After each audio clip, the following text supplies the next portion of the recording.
text description provided by the architects. Homes are often described as beautiful, comfortable, or even luxurious, but when the aim is to achieve comfort in compact spaces, that is when it can be described as clever. Passing through the narrow galis, narrow streets, with rather traditional looking homes, one observes the people who live here. They are chatting on the otla, an outdoor sitting slab, and on many occasions, one can see the hustle of everyday life in these homes from the street. This neighborhood in Ahmedabad has all aspects of a traditional Pol but is quickly changing with time while being rooted in ideas of community living and the interaction of homes with the street. These continue to be the binding thread in its urban fabric. Ahmedabad has served as the workshop for Indian modernism. It is also a city synonymous with dense settlements in Nepal, a community-based housing settlement prevalent in western India, particularly Gujarat. The clever house, in terms of its materiality, experiences,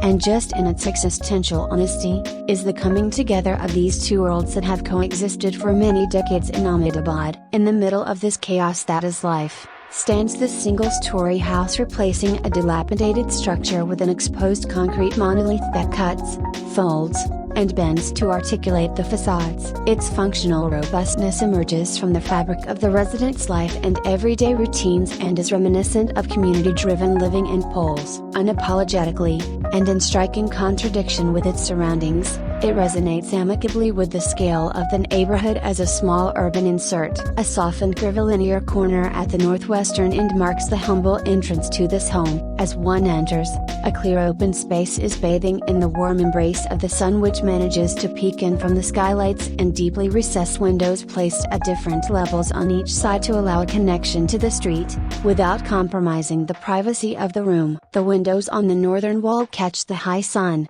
and the ones on the western wall form a rooted connection with the bustling life on the street. On this side, along the length of the house, runs an otla, a traditional low-heightened platform, a pause in the rather austere part of the town. The living, washroom, and cooking spaces on the ground floor are arranged in a linear spread, one after the other. These spaces merge into one another in the absence of a defining physical barrier or threshold, enhancing the character of versatility to a single space that can accommodate multiple functions. The deep recesses in fenestrations act as ingeniously crafted storage spaces in the interior, and sitting spaces for the exterior. The furniture, particularly the sitting units, frame the living space against the backdrop of an artistic staircase, each step an independent piece of metal finished in wood, with parts of the space, covered in bright yellow below, used for sitting, storage, or even display. A peek into what lies upstairs brings the feel of a courtyard. But no, this isn't a courtyard,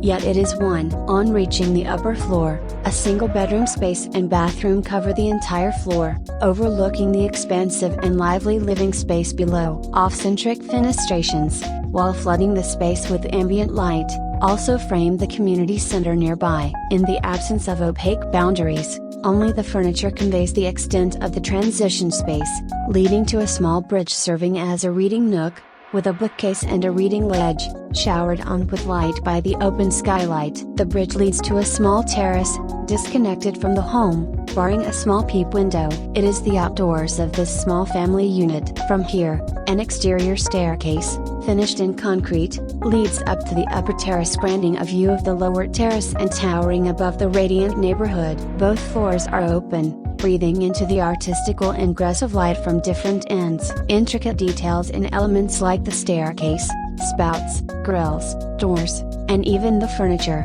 juxtapose and balance the solidity of exposed concrete. The play of light and shadow frames each part of this home, enhancing its old-world charm of Pol houses, presented with a new outlook to represent the time it was built in and the aspirations of the people who reside in it.